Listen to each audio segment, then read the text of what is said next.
Welcome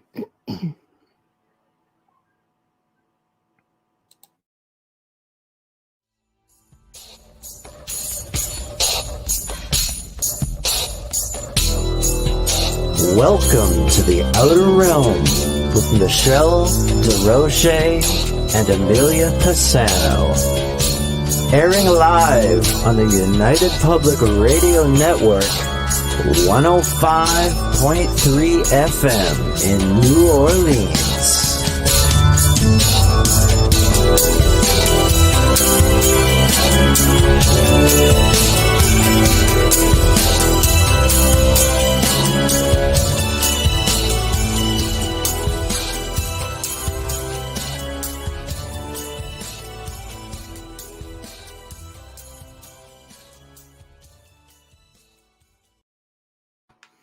Good evening, everyone. Welcome to the Thursday night segment of The Outer Realm. We are broadcasting live here on the United Public Radio Network, UFO Paranormal Radio Network, and 105.3 FM from the beautiful city of New Orleans. We are fully sponsored by the amazing people over at Folgers Coffee, who pretty much is a part of The Outer Realm and have been with us since day one. So thank you, Folgers. We appreciate you so much. Also, big thank you to Dr. Snick, Justin Snicker, the sonic surgeon, for his voice and his music for our intro and outro. He's an award-winning composer of Halloween horror and sci-fi, dark wave electronic music, anything great for this time of year. So go check him out anywhere that you can find good music. Also, big thank you, Steve McGinnis, for our banners. Anything amazing that you see on the banners is courtesy of Steve McGinnis. So tonight we welcome for the very first time Ron Morehead, and he's going to be discussing his book Quantum Bigfoot. He has spent at least 50 years researching this stuff, super versed. I actually found him when I was watching Alaskan Killer Bigfoot, and his segment was mind-blowing, literally mind-blowing. So definitely had to check him out. So before we move on, wherever you are watching this show, please like it, join it, follow it, subscribe to it. We would really appreciate that. So thank you, thank you. Hello, Bubbles. Hello, how are you? You know, Thursday. Almost there. Almost there. I know. My fan is kicking my butt here with wispy hair. So if you see me with my hands on my nose, I am not doing anything except trying to remove the hair out of my face. Oh, no. It's so warm in here. It was really hot today. It was actually pretty nice out. Cannot complain. Cannot complain. Got some things done and just, really looking forward to this evening's show. Like, we don't do crypto very often. It really has to be something pretty cool for us to even broach it, just because of the fact that there's so many shows on it. And after a while, especially Bigfoot, that's a really tough one, because I think it's one of the cryptids that gets covered the most. It's most recognizable. Yeah. Well known. Yeah. So for Bigfoot's us, pretty popular. It's a celebrity in the cryptid. Bigfoot's a celebrity. Celebrity Bigfoot has cryptid. cred. I love it. Bigfoot has cred. Yeah. Yeah, he does. And he's just like, so suave. He's kind of doing all kinds of things out there, but elusive. But that stuff that was pretty cool. Like, realistically, when I saw him on Alaskan Killer Bigfoot, it was like, what is this? This is like a twist and a half. And it's something that a lot of us within the field have talked about, like how things sort of connect. And then he just got talking, and I'm just sort of like, what? So definitely really interested in what he's got to say. Absolutely. So do you want to start off this bio? Very much the salt of the earth for me. I was watching him on YouTube today, and I shared a few of those so that people could listen to the Sierra sounds and really hear what his work is about, because it's different than anyone. And I will go more into it right now. Ron Morehead has been known for decades for his worldwide research into the Bigfoot Sasquatch phenomenon. He is an author, researcher, lecturer, experiencer, and producer of the Sierra Sounds. To date, he comes closer than any other researcher to having a complete body of evidence. And in order to understand the enigmas associated with these giants, he began to delve into quantum physics for the scientific answers that he and his hunting friends experienced. As a result, he wrote another thought-provoking book, The Quantum Bigfoot. And that is the one that intrigues me. Now, I really like the Sierra Sounds, and like I said, he's been at this a really long time. I'm dying to hear, what prompted him in all of this. But I'll tell you, I just listened to some of those recordings, and it's fascinating. Like, you hear a lot of from all over the world. They all sound pretty similar, at least to me when I listen to some. Oh, here we go. Hello, Ron Morehead. I promise I will not call you Ryan. Okay. Stupid freaking phone, honestly. Just wanted to take it. I sent him an email, and he corrected me. I was like, what? What do you mean? And I looked, I'm like, what are you kidding? It's talk to text. No, I typed it. But click send, it goes, nope. I'm going to put whatever I want in there. What's that noise? Can you guys hear me okay? We can. Oh, good. Yeah. How are you? I wasn't sure if I was going to wear my hat or not. I thought I should wear my hat.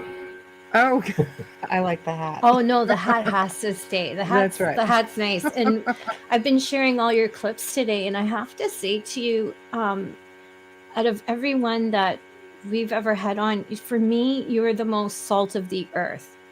I find you so sincere and so kind and so genuine. I'm not saying that anyone was disingenuine. I'm just saying you have a different approach, and it makes it easy for those of us like me who don't know that much to not feel like, like we don't feel intimidated. You're warm, you're kind, you're sharing of your information, and you're honest. And I appreciate that. Thank you so much. Oh, well, thank you. You humble me. No, you're humble. You are very humble. But I'm watching clips of you, and I'm like, I am so looking forward to this because I don't feel intimidated. And I think it's a great thing for the audience like me that is just delving into it. Yeah. I'm trying to make my screen bigger. Let's see.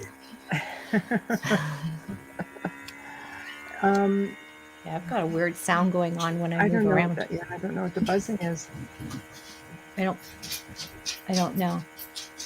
Let me just mute people. Let's see where it's coming from. Yeah. It's coming from Ron. Yeah. Do you have a fan or anything on in the room with you? Not at the moment. No. It might just be a driver. Yeah. Okay. Interesting. All right. Maybe it'll just stop. Well, if it doesn't, or if you want me to, I can take the hat off and put my headset on. Yeah. Well, maybe try with the headset. Maybe it'll block out whatever the sound is coming. Then put the hat over it. Huh? He's just as handsome without the hat. I know. You just have it. Let's see. What do I do with the headset now? Okay. I had it here just in case because I usually use. Well, I had another headset, but I actually cut the string on it, so I could put my hat on with it. I know how you feel. I go through all kinds of headsets here. Pull this earplug out. Okay. The earbuds should have worked. It's just plugged right in.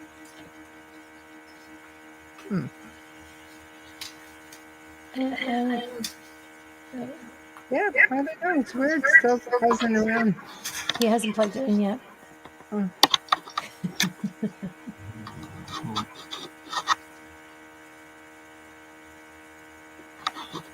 So if you're listening and not watching, we're just taking a tech moment. Can you hear me? It just spiked right up. Yeah, it's better with the other one. Oh, wait. Is that any better? It comes and goes. Uh-oh. It went really buzzy, and then it just stopped. Yeah, I don't know. Like Cadillac Guider. It's a Halloween special. There's a chainsaw in the background. Uh-oh. It doesn't sound. Which one is it? It's just a buzzing. Yeah. Yeah. Okay. Is it loud in your ear? I can tolerate it, but I don't know. I'm fine with it. There, it's gone. Yes. I hear you guys fine. Good. Okay, No, we can hear hear you now. well. It stopped completely just now. Whatever you did stopped it. Perfect. Okay. Perfect. Outstanding. Okay. Wow. All right. Thank you. I can't believe we're on our show. There we go. So I really want to thank you for joining us. We were just talking about how we don't really do a lot of shows on Bigfoot because there's a lot of it out there. It's easy to get lost in it all. And then when I saw you, and I actually felt like, oh my God, there's something that actually makes a lot of sense. we really need to talk that's good to hear. Gentleman. Thank you. Yeah. Oh God, our pleasure. It's something that a lot of us in the field think about, but nobody aside from yourself has really written about it or gone into the detail that you've gone into. So with 50 years of research, can we start with what prompted you to get into the field of researching this? I mean, was it an experience? Was it a curiosity? It was an experience. The hunters had been hunting in Sierra Nevada mountains were friends of mine. I wasn't a hunter, but they went up there, and anyway, one of them got scared off with the sounds when he heard it the first time, and he just left a note and he took off, and he came out and wanted the women, the wives, wanted to know what's going on because the guys were a day late now. They weren't coming out, and so he wouldn't go back by himself because it's really kind of terrifying for him. And Sure. So I went back with him to check up on the guys. They were okay, so they just had some things going on, so they stayed up there. But we were all started going back and taking, not all of us, but when I'd go back as often as I could. That's how I got involved in it. Right there is like I was friends with them, but I hadn't been a hunter. But I became a hunter just so I could be part of the group. Right. And, right. Nobody was looking for Bigfoot though. It's just a hunting camp, and Johnson brothers have been going there since 1958. So this didn't start happening until 1971. So they're not sure if these things were around before that, and they just hadn't noticed them because Bigfoot was not on their radar at all. And, Oh, wow. It wasn't on any of our radar until I started going up there. Then all of a sudden, it's on my radar. I want to see what these things are. Find out more about them. I mean, I've listened to some of the sounds. We both have. You know, we went through that today, and it's scary, but it's not. You know, like there's an actual communication going on here. Definitely. Yeah, they have a language we've discovered through the studies. That's the thing about the sounds. What makes it that I can be on here with you guys is the science that I have done from them. We had a professor of electrical engineering at the University of Wyoming study them for a year. Al Berry, he's the investigative reporter we took in 1972. And he fostered those studies, and they came up with a paper that gave a report on it, and it's inside, outside, below, and above the human range. So they have and by the way, the tapes were not manipulated in any way. That's the big deal because they're all cassettes. That's all we had in those days was cassettes. So, yes, but you can't fudge it. No, you couldn't. No, and they weren't anyway. But you have to have a professor behind that stuff to really give it validity. Right. So he studied them and said that they have a vocal mechanism that's represented compared to a human, an animal a little 8 foot tall. At least the one that he took out there and looked at it, how it compared to human range. But they have a vocal range, like I say, that I think goes way up into probably ultrasound and below infrasound. But we weren't recording those sounds, so I actually can't do that with the equipment we had.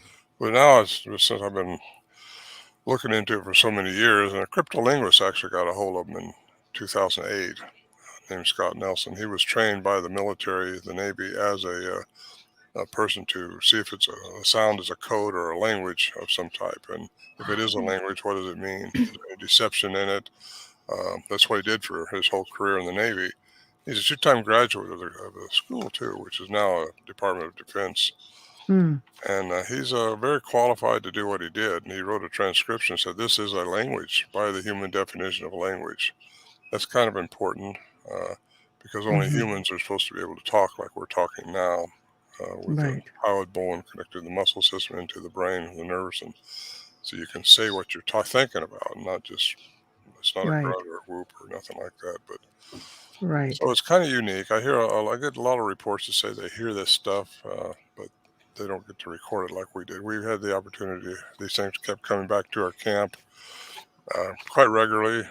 Well, I shouldn't say regularly, but more often than not during 71 through 76. And we was all recording, so we all had tapes, and all were just trying to get everything we could about them. Underestimating what we're dealing with, though. They were just really intuitive beings, and they're very smart, and they're not human, but they have a human component, I think. And I'll tell you how I think that. The reason I think that, I'll just tell you right now. Please. There's a Dr. We're all sitting here like this. Dr. Lieberman at Brown University, who just passed away this year, he says only humans have that mechanism for language. So if you got Professor Curlin over here saying that that represents an animal 8 foot tall, and the tapes haven't been manipulated, not speeded down, not slowed down, no 60 cycle hum, which would have showed pre-recording, re-recording. None of that was going on. They were absolutely genuine tapes. And then you got Scott Nelson says it's a language, and no one's better qualified to say that than him, really. Right. Only a handful of people probably have the qualifications he has. It's not just a regular linguist; it's an art form, and it's not like a regular linguist. He's a cryptolinguist, which means he's trained to study those languages and study if it is a language. Says it's a language. So anyway, then you got Brown University saying that only humans have it. So that tells me right there that they have a human component to them. Right. Or we dealt with anyway, the ones in the Sierras. Don't think they're all the same. I just don't. Oh, that's interesting, because they all sound so. Well, easy for me to say. They sound similar when you look at different ones. Like when you listen to different recordings from different ones around the world that have been captured, there are similarities, I guess, would probably be the best way to put it. But I did hear something I found very unique, and I don't know if this is possible, but while we're on the topic of language, I'll put it out there. There's a group in Saskatchewan, Canada, if I'm not mistaken, and they keep getting interaction with a Bigfoot family up there. And they were getting back and forth interaction to the point where the one researcher kept saying, "My name is Mike, Mike, Mike," and he kept repeating it. And you could hear this other type of tone coming through that sounds pretty close to what you're describing. And it's going, Mike, like it's trying to, it said it pretty well.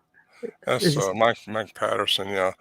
He shared that with me years ago when he first started having it. And was this authentic in your opinion? Was this authentic in your opinion? Like, can Bigfoot actually do this? Oh, they can do it. I just don't know if it's them or not, because I wasn't there, and I'm not witnessing what Mike was witnessing. But so I don't like to chime in on things that I don't know. No, of course, he did send them off to the cryptolinguist that I use, though, Scott Nelson, and because they were inside the human range of what little sound he sent to them, Scott could not attest that they were a Bigfoot, because he looks for things that are outside the human range and a morphine stream of words, which means a cognitive sentence like we're talking now. And Mike didn't have that. But that doesn't mean Mike's stuff isn't real. It just means that Scott could not verify it. Right. Okay. I had to ask because it's such a curiosity to me.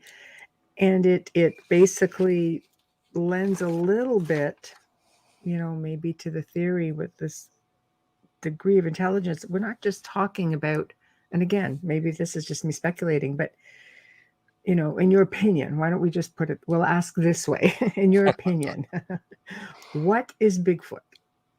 Is he extraterrestrial? Is he interdimensional? Is he, just a being that's been here and managed to elude us all? Well, probably all of the above. Great. Well, they aren't all the same. Like I say, I think, first of all, I believe in aliens. I believe that UFOs are real. Now that our government says we can believe in them, we can all believe in those things now. Yes. And really, I think these probably, whatever they are, many of them have been here since before we were here. as humans, as a Homo species, sapiens. Right. So I think some of them have developed, and some of them, if there is alien intervention into the genome of one of these primates, that would have given them the mechanism for language. Okay. Some of them, though, may just be able to scream. And like I say, different type of aliens have been coming to this earth for a long, long time. I've been pretty much all over the world, and I've been in South America. Really opened my eyes up when I seen remains of things that just we couldn't duplicate it today. Right. The technology that they had then, which is thousands of years old, we can't duplicate it. It's just the structures that you see, the megalithic structures and all that in Paracas, Peru, and around Cusco up in there. Yeah. Those boulders are put together just like a jigsaw puzzle, and there's no mortar, and some of them are way over 100 tons, and moved up on a 13,000-foot mountain. And when you see that stuff with your own eyes, it kind of opens your mind up and think, wow, wow, something's been here.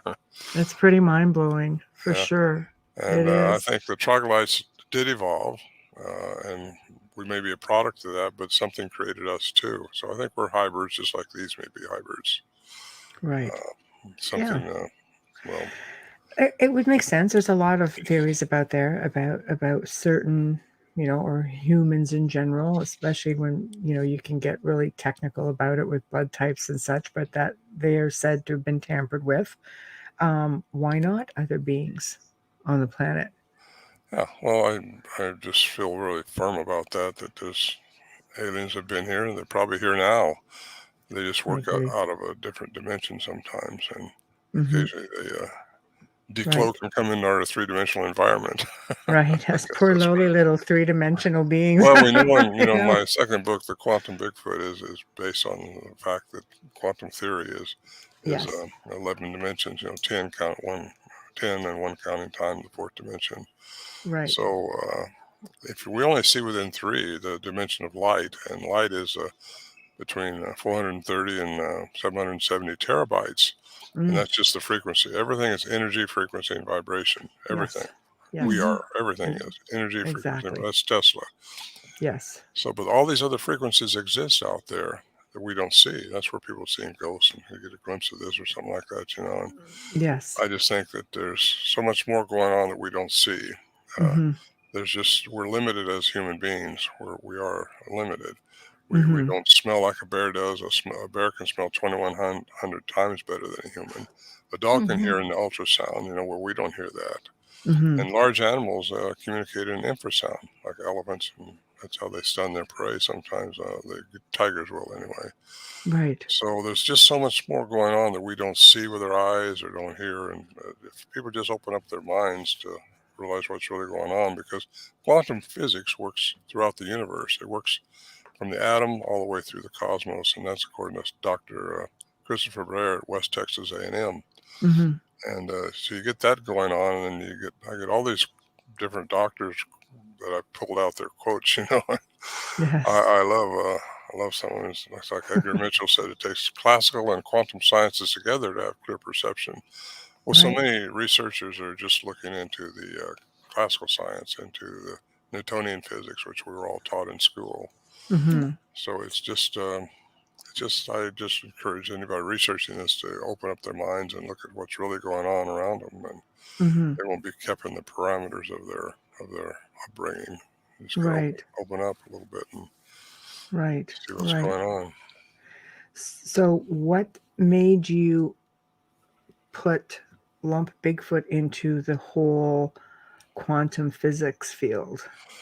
Well, Al Berry, the investigative reporter that we took in there in 1972, he was a master's degree in science, and he said, whatever you do, don't talk about the crazy stuff that's going on up here, because people just throw you out with the baby water then, because they put you in the woo-woo factor or something. Yeah, sure.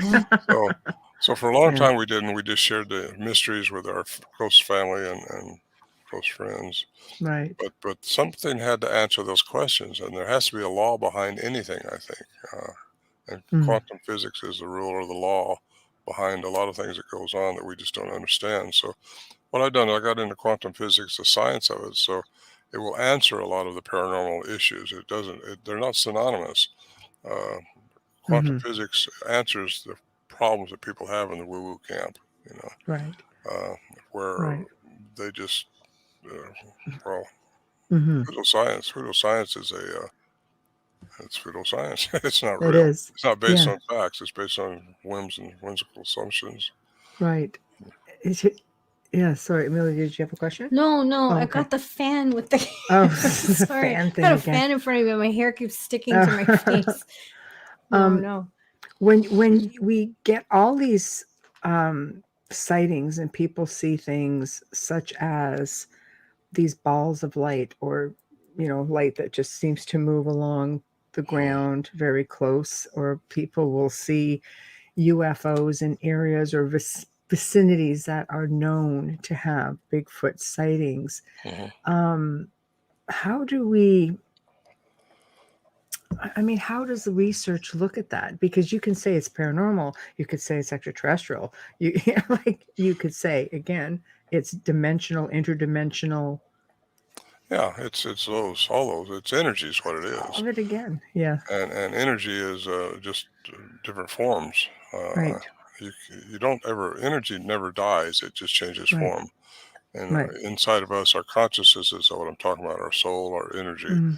That's going to change form someday. It's not going to stay in this body. So if you're a scientist or a physicist, you're going to say that you just change forms. Einstein said that.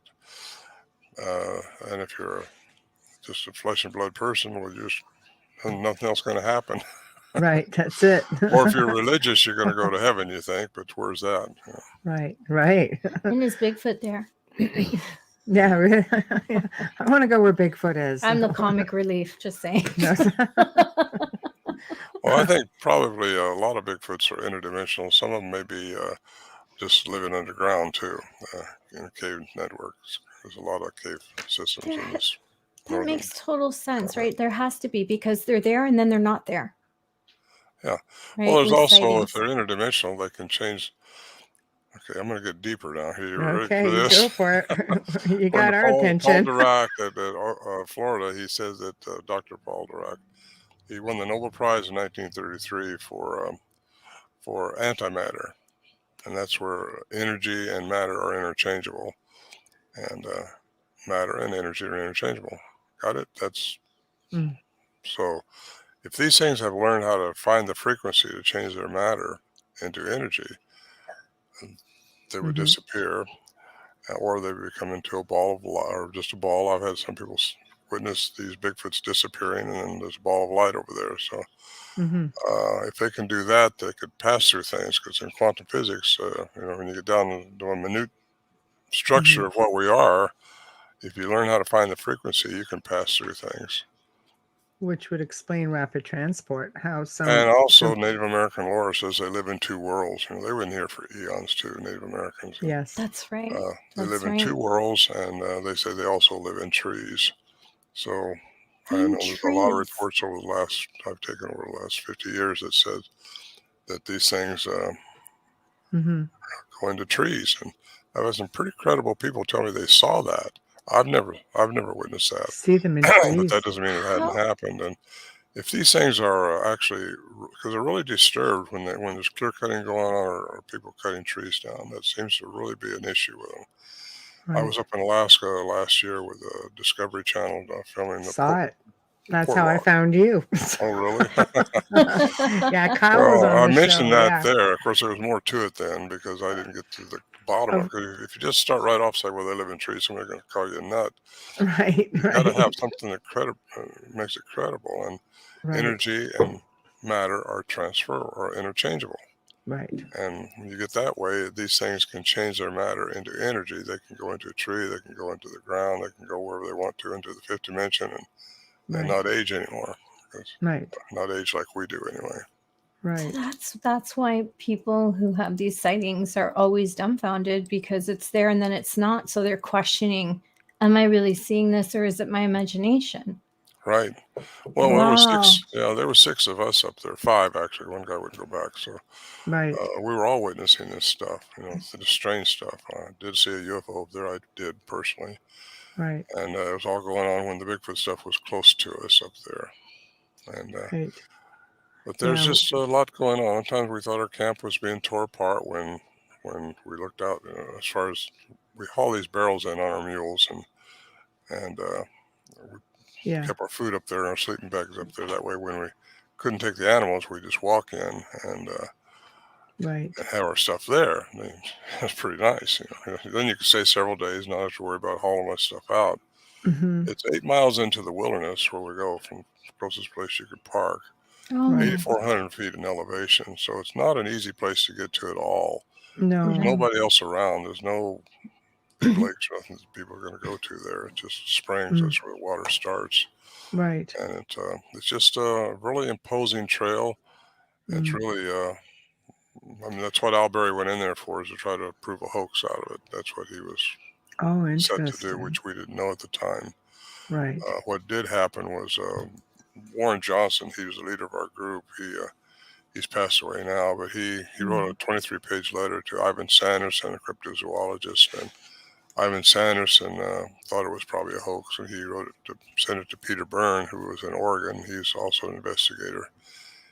He's mostly in Nepal, but he'd come out here to investigate the Patterson site too, and set up a research center in Oregon. Well, Peter thought the same thing. I didn't know any of this was going on until later on when I read the letters of communication between them all. Wow. And so when he contacted Al, he said, "This is probably nothing, but you might want to go down and talk to these guys just to see what it's all about." So Al Berry came down and interviewed us, and we invited him in 1972 when the snow melted. He could go in, and we went in, and he started experiencing what we were experiencing the year before. And he just was still trying to find out who could be pulling that off. That's what investigation is all about. Right. And I found out he was actually going through our backpacks while we were out walking around. Oh. We're trying to see if there was some Sacrilege. kind of something. And we were later on, at the suggestion of a scientist, we took a wildlife biologist up there to do a flora fauna study on the area to see if there's any signs of, it could have been hidden wires or nails in the trees or something like that for speakers and things like that. And he did that, and he couldn't find any signs of anything. Of course, we knew that because we weren't doing that.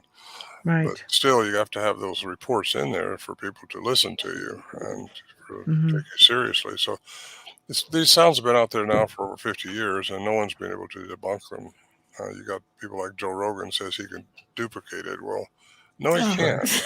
No, he can't. No comment. Do it, Joe Rogan. I Do have it. challenged him publicly, just like I'm doing now, to just try it, because you got these voices stepping on each other, and they're outside. Tell him the to bring human you on range. the show and do it. What's But that? he won't. He won't. No, he won't, because he can't. No, And he can't. First of all, you'd have to be 2 of you, because these things are arguing between themselves up there sometimes. And Right. No, they're fascinating. I shared them. We didn't know if they were arguing over who's going to come in and eat us first, or if they want to look for the salt and pepper. We just didn't know, and didn't know what we're dealing with then. But we did underestimate them, thinking they're just a flesh and blood animal that hadn't been discovered. Right. But I got to tell you, now that I got into quantum physics, nothing is just flesh and blood. We are not just flesh and blood. We have a consciousness. We have abilities that we have not grown into yet. Mm-hmm. So there's a lot more going on with us than what we don't know how special we are. We're very special beings on this planet. Right. Right. Well, we're kind of being held underfoot too. Like I always feel like something is stopping us from using all of our brain matter, all of our, our consciousness. Abilities. There's something holding us back. Because Probably I us. talk to dead people. So, and I always say, if you open yourself up, right, and you prepare yourself, you can do it too. Like, it's not something, some people might be stronger, like some people are dentists, and the rest of us, we still know how to brush our teeth. So it's the same kind of thing with intuition. Everybody has it. They just don't realize how good they can be at it, and they're not working on it. Well said. Well said. Thank you. And also, I get in my quantum book into the pineal gland has a third eye, and how that's a receptor, I believe, for absolutely learn how to meditate and balance your chakras and just be take all the things that are good out there. Just because it's a different religion or something doesn't mean it's from the devil or something like that. You know, No, too many exactly. people are out there worried about I've been demons called and many devil. names. I've been called many names, but it's okay. I think it's so fascinating. See, everyone listening, the biggest man in this field right now, Ron Morehead, is telling you he meditates and he opens up his pineal gland. That is huge.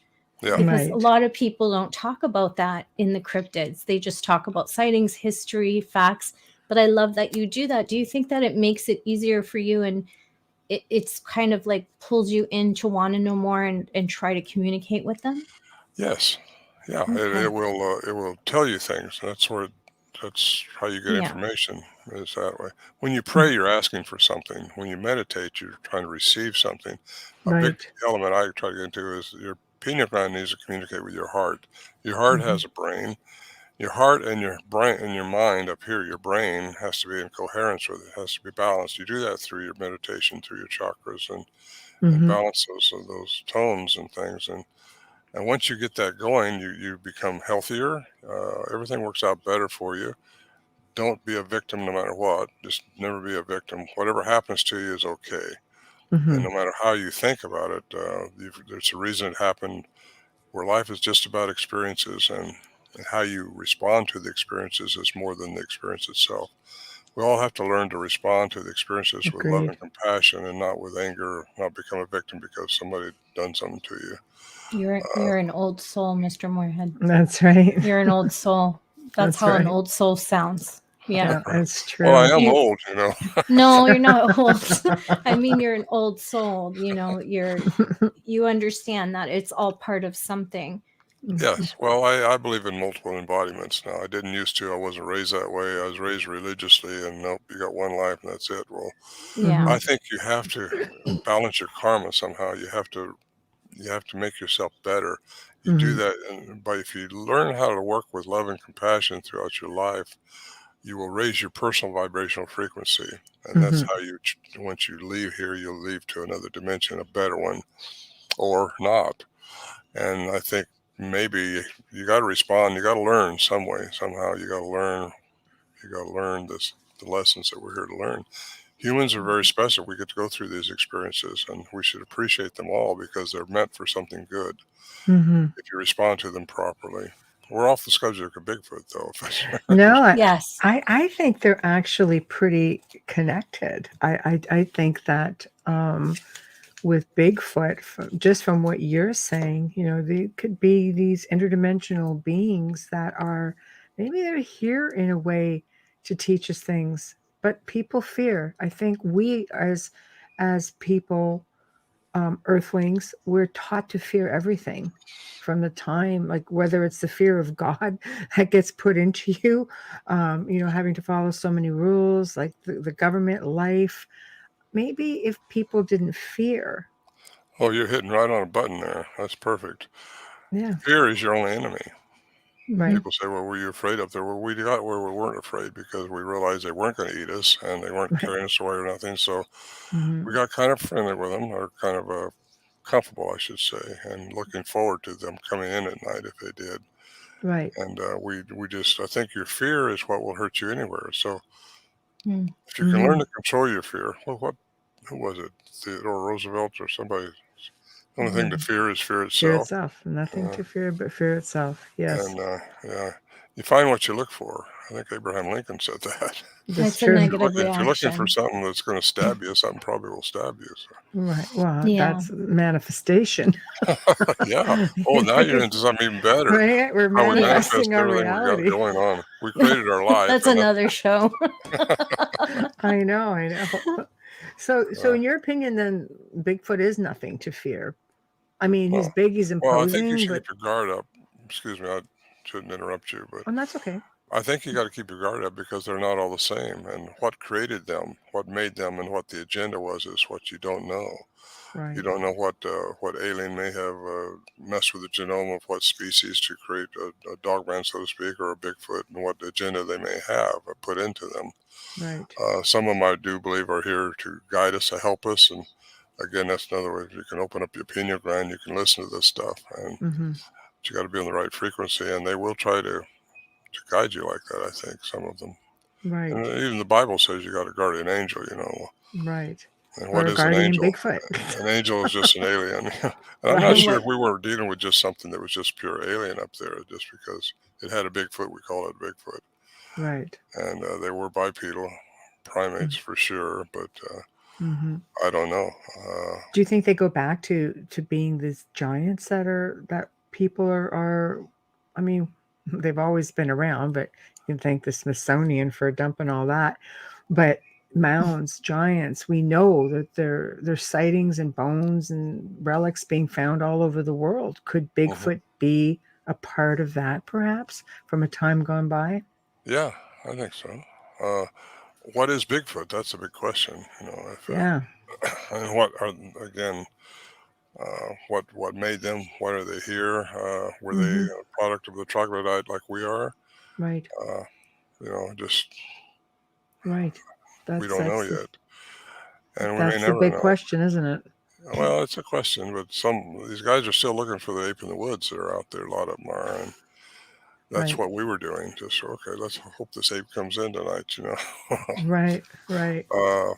They're more than that, and why we didn't see them more often is a question too, because we had so many encounters up there, and it was why it happened to us and it wasn't happening to other people. Well, I don't know that it wasn't, but I don't hear about them. Is a question I've always asked myself, but I think my answer is here tonight. We're talking about it, and I'm out here talking about it, and it's brought me to another level of frequency, I think. Right. Because I believe that I don't get sick anymore. Since I got on this a few years back, I just don't. Wow. I think when you raise your level of frequency and you're happy and you care about things and you respond to things properly, you're going to get better all the way around. And that's what I choose to do. And that's everybody has a choice. They can believe this or not believe it. Right. But it works. I can pretty much guarantee in my life it's worked anyway. I've had, some people say I've had a charmed life. I've had a very fortunate life. Been able to travel the world. I did well in business at an early age, and turned it over to my wife, which eventually caused me a divorce. Somebody had to keep that stuff going, so I had money. That's it. But yeah, I've been into well, I don't need to tell you where all I've been, but I've been to a lot of places researching this stuff, and I know all the guys that are involved, and pretty much all of them. And I've moved back east now, so 3 hours. You're on the West Coast, correct? Well, we're actually in Canada. We stream to New Orleans. That's where our network is. I seen where you was from New Orleans, but I thought you were on the West Coast. So. No, Ontario. We have a lot of Bigfoot up here, Canada, Ontario. Yeah, you do. Just about, just over New York. Yeah, we got all kinds of them up here. Yeah. We have a family property that's got Bigfoot on it, and it's active. Apparently, we had a caretaker on there who was just. And the woods burning sage. He's indigenous too. He's like, yep, I don't think so. 4:00 in the morning, I got tree tapping. I know it's nobody up there cutting wood. Well, you might not ever see them. That's the thing. You gotta watch for that cloaking stuff if they're able to do what I'm suggesting here through their energy transfer. Right. And I just kind of believe that's what they do and that's how they do it, because energy and matter are interchangeable. Right. And that, by the way, that was established physically at CERN in Switzerland in 2012, at the Hadron Collider, when they changed the particle into energy. So the mathematical equation that Dr. Dirac did from Florida was proven out in 2012. It's a big deal, because so many people say nothing can disappear. Well, yes, things can go out of your perception. They can. We don't see everything there is, and if these things are able to do that through frequency, well, there you are. That would also cause the trackways to stop. Many people say, well, nothing can not leave a trackway. Well, you get into Fred Beck in 1924 when he claims he shot one. But prior to that, he was tracking one, and it went through this area where it was leaving tracks, and obviously. But he said in one spot it would have had to have jumped 160 feet to have not left a track, but yet that just stopped. Wow. And that's kind of weird. So what, a helicopter picked them up? That's what a researcher would say probably, but no, that didn't happen. Had it Yeah. happen to me. My daughter had a sighting. We found the trackway and we followed it, and it just stopped. And it was deep. Wow. It was bipedal trackway, and I looked up in the tree. I looked everywhere trying to find out where it could have went to, and It's couldn't like find any rapid sign of it. transport, right? Just showing up and Well, disappearing in quantum randomly. physics, you can do that if you can change your matter into energy. Wow. That's talented. Can I ask a question? Deep, huh? Well, I know. quantum physics is not that deep. I'm not a physicist. I'm a citizen scientist. I call myself now. I'm a Pisces. Can I just ask something Yes. off? Because it keeps ringing in my head. You're talking about sightings and voices and communications, and we've had guests on that have talked about families. Has anyone ever seen a little Bigfoot, like that looks like a family unit? Does that Yes, exist? I've had Yes. reports of that. Yeah, and from a Wow. couple of school teachers that were out gathering pine cones for Christmas, and they saw a family of 3, a male, a female, and an adolescent. And we've had a little Yeah. track up there, a little 9-inch track next to an 18-inch track in the snow. And I've got the voice of a small one, sounds like a small one anyway, recorded. And Wow. it's on my second CD. Nice. No, it's in my book, Voices World, and it's on the link that comes with it. I love that. But it's you got the female. We think it's a female, an adolescent, and a male. And the male was up behind me when we were outside the shelter, which is really unusual that they would start interacting with us while we're outside the shelter. Normally, we'd all have to go inside the shelter before you'd hear them out there. But this time in 1974, when Bill and I and my packing buddy, we were hauling supplies in, and we got there, and that's the night when I started mimicking what I was hearing them. And they were asking me something. I don't know what it was, but it was one the female down below with the adolescent, and then that's when the big samurai cry came from behind me, and I got that recorded. And actually, Matt Moneymaker from the BFRO coined that. He said, "That sounds like a samurai." And since then, I've had so many people say, "Hey, we hear samurai chatter." Well, you might hear it, but you don't see them very much, So but I got to see that night, the samurai cry. I saw it go down through the trees with the other 2. Right. And that was a thrilling night for me. Wow, I guess so. That's just exciting. Do you think maybe, you make mention that nobody else was having these experiences? Could it be because you spent so many years doing it and being there, and they became familiar with you and your energy and your vibration, all of that? Well, I think that's vibration got something to do with it, but the Johnson brothers had been there since 58. I hadn't been. I didn't start going until 71. Maybe they just liked you more. Maybe. Well, I think maybe they're trying to say something. Again, if you hear the recordings, which I got, they sound like they're asking me a question. Yes. And again, at the time I underestimated, I was trying to mimic what they were saying, and I wasn't doing a very good job of it. Right. But, I just imagine, like, what is he talking about? The Bigfoot, like, Well, I think they also toy with you. They'll mess with you. That was going to be another question. Yeah, they do. There's no question about that in my mind, because they were messing with us. They think that we think we're smarter than them, and we do. We think we're the King Kong on this earth, right?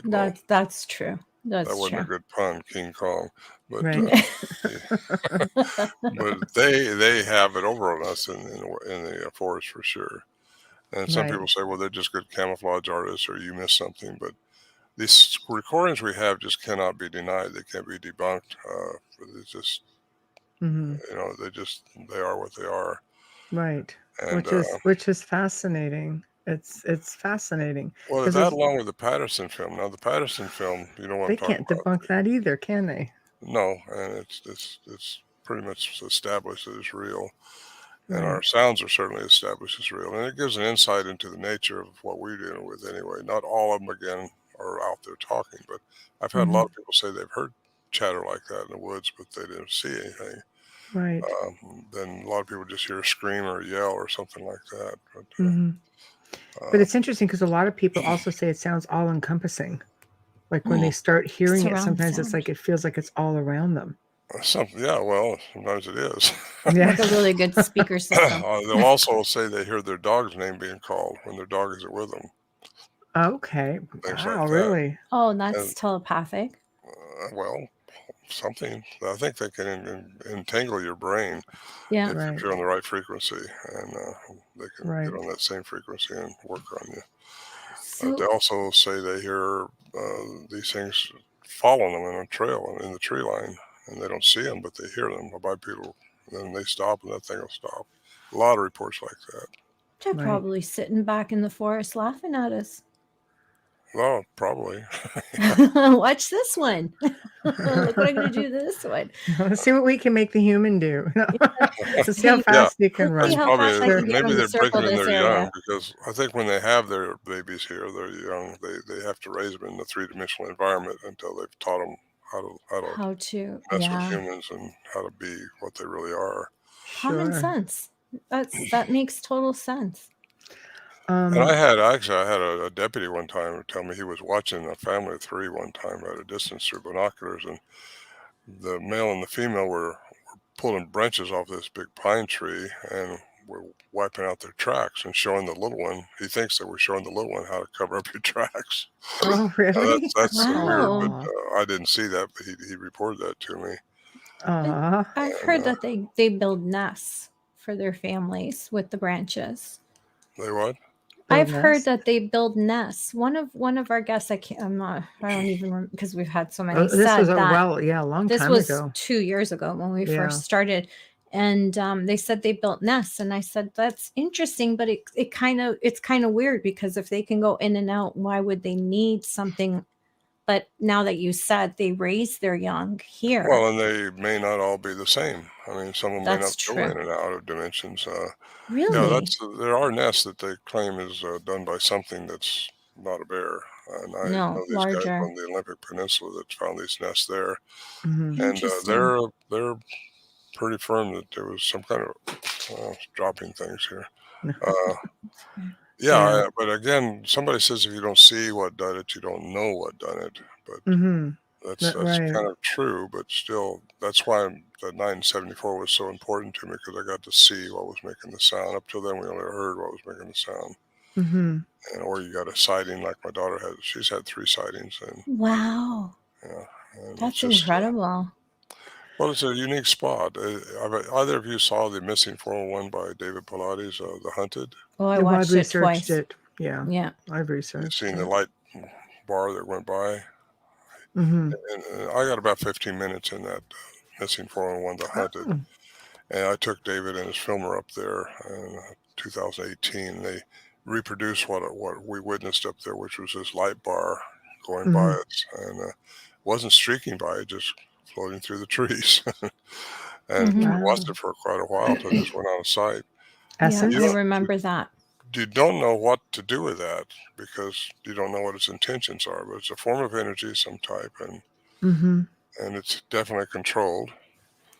And paranormal field's going to want to call it riding on it or anything. or unicorns. But see, the paranormal field's going to want to call it a spiritual orb. And then you have it. But I'm with Michelle on that. The essence, maybe they're just going in between dimensions, and that's what you caught with all that light. Maybe.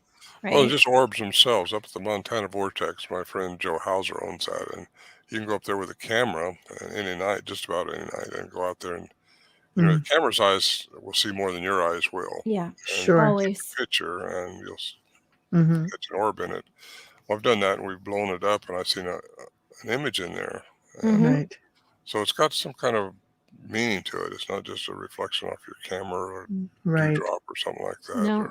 Well, with some of them, for sure. I mean, so many things can be orbs, dust, pollen, moisture. You have to be really careful. You can tell the intelligent ones, though, that are coming in and out with faces and characteristics, and they're doing different things, and they're not just floating up in the air and disappearing, or just spinning in the air. No, they actually have a direction, and you can see that there's intention. Yeah, exactly. We get a lot of pictures. Well, the Johnson brothers had orbs following around up above their head up there one time. Wow. Very the size cool. of their head, just following them. That's massive. Right. That could be ET for all we know. Well, it's a curious area where we are. Mm-hmm. I had a lot of people wanting to go up there. David is the only one I've ever taken up there, well, besides the cryptolinguist and wildlife biologist. But he wanted to do a filming, and no one's ever done that before. And I'm so glad I let him do that because I almost didn't. But he's a good man. I've known him for a long time. That's David Paulides, who Missing 401. I love that series. Yeah, I watched it twice. I'm going to see him about 2 weeks in Oh, Scottsdale. tell him He's we got a love UFO him. film coming out. Does he? Wow. Yeah, and he's doing a premiere showing for some of the people down there. So that's excellent. Wow, that's phenomenal. That'll be something good to watch. He's good at what he does. Do you think there's a connection? Do you think there's a connection with Bigfoot and all the missing 411? Because that seems to be one they're leaning towards. You think they're even capable of something? Well, we lean that way sometimes. I know when when I saw the UFO up there, it was the same time the Bigfoot was being was dealing with Bigfoot. Right. And in 2012, the Huffington Post had an article about Eureka Times, 1888. A rancher and several Native Americans witnessed this little moon coming down and 3 crazy bears jumping out of it. Well, I would ask my daughter. She used to write for them then. I should ask her if she remembers that. But yeah, that's I think about 20% they say of the Bigfoot sightings have a UFO component. Yeah, that's what I find just in reading about it, which is why I asked about it. Do we think there's this? Wow. UFOs are often seen in and around popular sighting areas where sightings, sometimes you end up having them almost simultaneously. They show up at the same time. There's just a lot of that. It makes you wonder, with the field of the paranormal and ufology and cryptids, and are they all connected? I think they are myself. I agree. I agree with you. Yeah. Because it's just a big, crazy world. Dogman reports too, which I've never witnessed that. We have them here. Yes. But there's so many people saying they see them, and I don't deny it because I think anything's possible. It's hard, right? It's difficult when you got the alien presence, and that they probably live, most of them, in the 5th dimension, and they're able to have they have technology way above ours. So they're just doing things. I think they hybridize this whole planet. There's probably a lot of hybrids out here. I agree. And what's coming through portals? There you are again. Right, coming in and out. Well, you've heard of the Skinwalker Ranch, I'm sure. So. Yes. We have skinwalkers up here too. A lot of sightings. Yeah. Well, if energy, my daughter, that morning I said she had a sighting. Something had been dealing with them all night long, her and my granddaughter, and she got up and seen this thing shoot through just a daylight shoot through the metal right there, and my granddaughter was walking over, probably 75 feet on the other side of the area there, and she, good, my granddaughter will see it's running right towards her niece. Right. And when she came back, she said, "Did you see anything over there?" And she, this white wolf came out right in front of me and just stood there and looked at me, and then ran up the mountain. So that's comforting. Well, what do you do with that? And later we find the trackway of a Bigfoot, so it's hard to say. Right. This is but really interesting. She sounds kind of calm about it, though, telling you. If you grow up in his house. Yes. You're going to be calm about it. Yeah. Well, I think their energy can hook into you, and just once you entertain it, it'll just start staying with you and playing with you and doing things. And right. So if you project fear, then they're going to, it's like giving something the edge, basically, like anything. The Portlock stuff. Well, when I flew over that helicopter, when they took me up there, I saw how years ago it had been timbered heavily. And then I saw pictures of how much fish they were taking out of that inlet there. And I read where they've been mining there too. Well, I got a feeling they were encroaching too much into this area where these things might have been. And that was causing these things to probably get angry like they do when you go cutting trees down and stuff. And I told them my suggestion is just show respect for the property because they want to re-habituate it. Right. And they wanted me to tell them if they could or couldn't. I can't tell them You that. can't. No It's pressure here, hard. right? Do Yeah, you come back. think it's? Do you So I think it said, if you should be just avoided? respect their territory, respect the area, and don't Yeah. overfish it, don't start timbering again, and just Right. respect it, and you'll probably get Live along. with them. And I said, come back Basically. without the filming crew, just 3 or 4 of you, and stay here. They didn't do that. Well, I know Kyle was on the show, and he said, you know what? He goes, I never thought much about it one way or another. He goes, but after filming that segment, like that series, he goes, it made a believer out of me. And he had said, even in like communicating with him afterwards, it goes, when Ron came up, because that was it for me, man. Because I knew at that point he was really sweet. We were dealing with something big. Yeah, and there's something up there. intelligent. I firmly believe that there's something there. And Kyle's a good man. I like him. He was really down to earth. He's the only one who carried a gun. I know. He's stick well, with that's the what guy he's there with the for. gun. He's an outdoorsman, and he is. They had to have somebody like that there. Oh yeah, it was nice to get his perspective when he came on the show, because he just said, "This is what I do. This is why I was there." Right. He goes, I didn't think anything of it aside from, no, I'm here to do a job. Yeah, keep them safe. Oh yeah, he goes, it was an eye-opening experience. He goes, now he goes, I go through the woods someplace. He goes, have you heard? I wonder if we're going to do another series on that, or do anything about that. I think they're trying for season 2. I hope they get it. Well, I know the production company called me wanting to know if I'd go up again if they got the funds to do it, and I said yes, I'd love that. Oh, I like Alaska anyway. I've been up there quite a bit in my airplane. It's beautiful, isn't it? So many things go on there. But it's a place of mystery just on its own. You have the Alaska Triangle. You've got it's huge area. I mean, I've flown over through Canada, and you go for hours sometimes and not see another road or anybody. Wow. It's last wilderness. Yeah, it's really nice. Well, it shows you that there's places that these beings can very easily disappear in and not be found if they don't want to be found. Yeah, that's true. We have all these underground caverns and thick forests. I know throughout Western Canada, it's the same, all the way through Alaska, Washington State, coming up the top. Like, you can get lost for forever. Yeah, you can. It's unexplored. Well, I flew into Toba Inlet one time, landed there on the riverbed, and with Peter Byrne and Al Berry, and we was doing a little expedition up in the canyon where supposedly these things were. And I don't know why I brought that up. We had a couple of helicopters on standby over in Campbell River. We was going to find. Oh, that's another. I went there twice. It's not this other time I went there to go into Toba Inlet. But I've done so much of that stuff. Sometimes I get the years mixed up. But I know when I went up there to study the Toba Inlet, it was 1996, I think it was, and I landed in Toba right there, and I kind of. And I think we all did. We kind of debunked the total story that Osman was saying. Not that it wasn't true, but it wasn't where he thought it was. We could not find the bowl that he said he was in.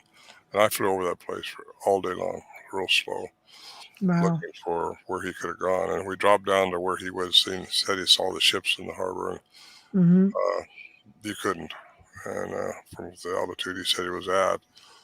I think he was in a different inlet. There's all kinds of inlets up there, and it just didn't make sense. I talked to John Green about that afterwards, and he almost thought he thought I was calling the whole thing a fake, but it's not a fake. It's just he was confused on the inlet. Where it was, yeah. Yeah, I think, and we all thought that because we studied it pretty thoroughly before we ever went up there in my plane and to see. Right. Well, can we get to a couple of questions before we move on with? Oh, I'm sorry. Some of ours. Oh no, don't apologize. You'll find here it's very round table like, and we all just sort of blend. Like right now, we're the students, you're the teacher. We just like to go with the flow. We're really relaxed, but people seem to like it. So good. How can I make my screen bigger? That's what I want. I can't see who I'm talking to. I can't see you guys very well. Oh no, terrible. Oh. Okay, Amelia, can you? Yeah, I've got this. Okay. Hi, Tamara. Tamara asks, what has been your most unnerving experience while you're in the field studying Bigfoot? Me? What's my most unnerving? Yeah. I got to tell you, I don't think I ever got unnerved, ever. I like that. I was just going to say. I've learned to control my fear pretty much, and Yeah. I've been up there by myself even, and yeah, which is Really? not a good thing to do, but I did. Right. Because I thought I might be afraid, but I went up there just to show myself I wasn't. Right. But I Yeah. got to tell you though, that was 2011 when I went up there by myself last time, and that's the last time I heard him chatter. And Oh. Scott Nelson and I, the cryptolinguist, we had been up there 3 times that summer, a week at a time, and couldn't pin it down for sure. Had things happen, but nothing definitively. Well, he left to go back to his teaching job. He took foreign languages in Missouri, and I thought, well, I got to find out if these things are still around because we didn't have anything significant happen. Nothing that you could, like I say, really call a Bigfoot. I have to have some pretty good corroboration going on before I'm going to say that's a Bigfoot. I went up there by myself. I had a guy lined up to go with me, one of the kids of one of the guys I used to go up there with, and he backed out the last minute, so I was going to go by myself. I was in good shape from the trips I'd made with Scott, and went up there, and yeah, I had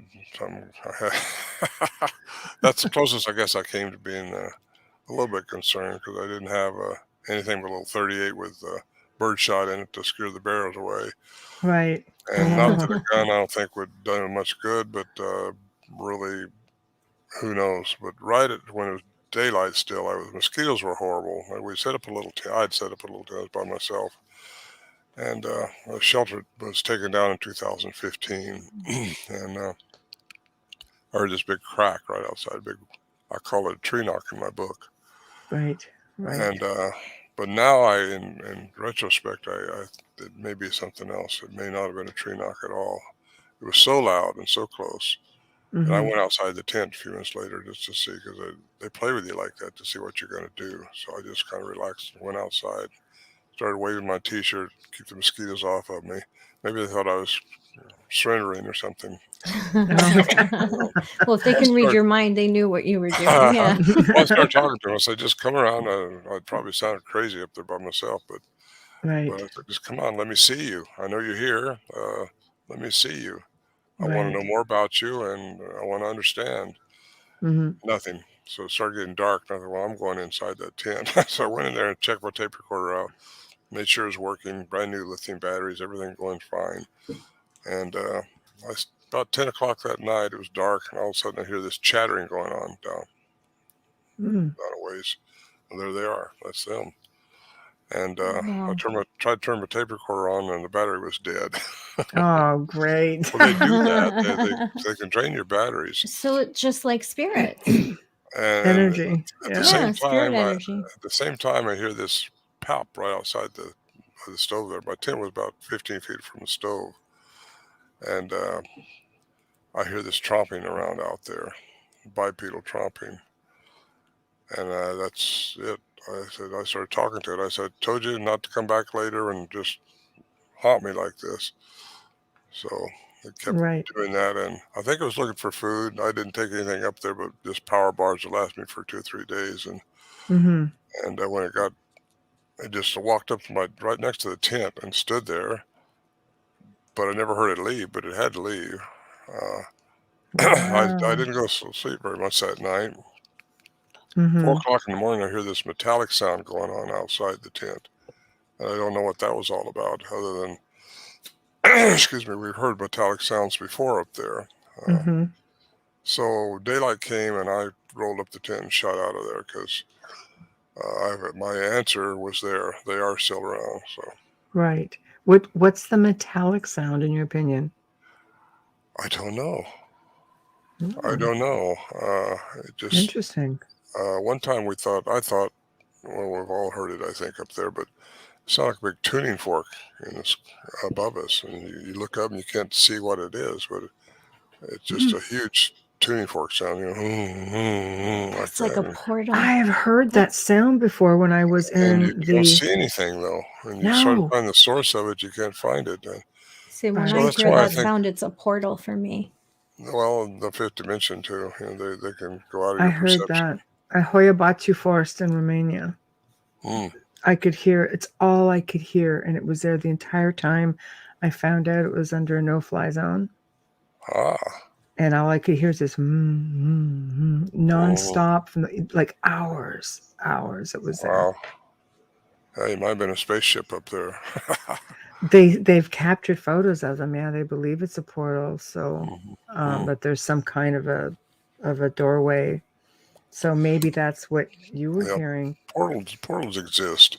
Sure Somebody was making fun of them one time, and I emailed them privately, and I Yeah. said, you really should do your homework before you start making fun of people that believe in portals. Because NASA's been studying portals since 2012. Yeah, exactly. When I pick up on a portal, that's the humming sound that comes to me. And then I look to see who's using it. Yeah. But anyways. Yeah, that's true. Oh my gosh. So that's interesting. That's really interesting that you heard that affiliated with these guys. Interesting if everything went silent after you heard that. I wonder if they manifested it and just You know what?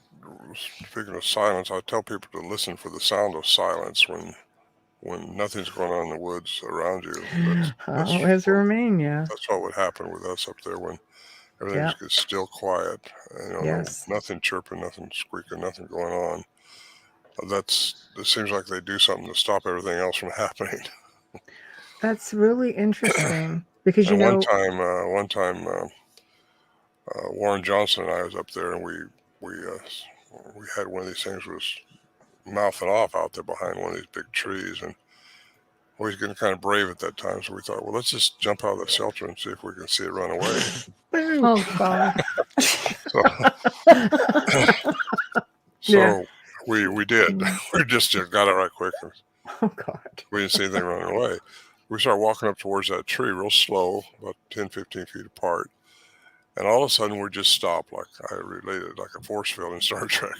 We just, something just stops us, and you can't see anything, but you can't move either. You can't go forward. Wow. He looked at me and he said, I don't know about you, but I can't go anymore. And I said, I can't either. And we turned around, went back into the shelter. As soon as we got back in, it started mouthing off again. I call it mouthing off. It's their chatter they do, They're like chattering. they toyed with us. So I asked a scientist about that later on. He said, well, we can't handle your fears. I said, we were not afraid at that time. We just wanted to see one. And he said, well, it's either pheromones or infrasound. So I went with infrasound because that does affect humans. It's below what we can hear, but it affects you.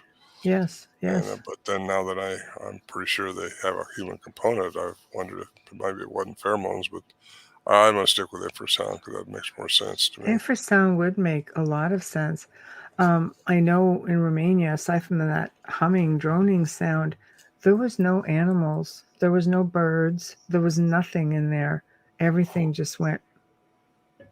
I mean, there's nothing. Silence. Yeah, it's weird. You imagine all this time we've got Bigfoot just messing with us, so we had no idea. They do mess with you. I got to tell you that again. I've said that before, but they mess with you. They're messing with us. We could try to set up a camera trap up there. We've done that several times. But trying they to get know. a picture of one, and where they're coming in after food, you set up the camera trap with a black thread up there on this old 35 millimeter camera and try to get them to trip it.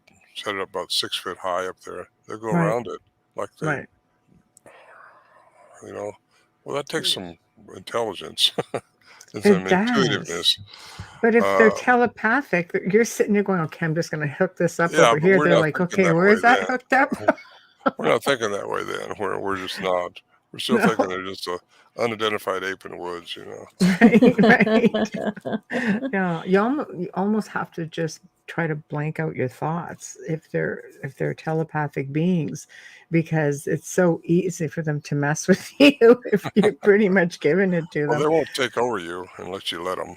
But they might try to communicate with you. A lot of people say they have mind speak. People have asked me, did you ever have mind speak? Well, wasn't listening for my mind speak. We weren't trying. I'm very analytical, and if something happens that I can't explain, I'll try to figure out what made me think that, Yes. or it might have been something. But there's things going on we don't see that does mess with you, and I have that happen even today.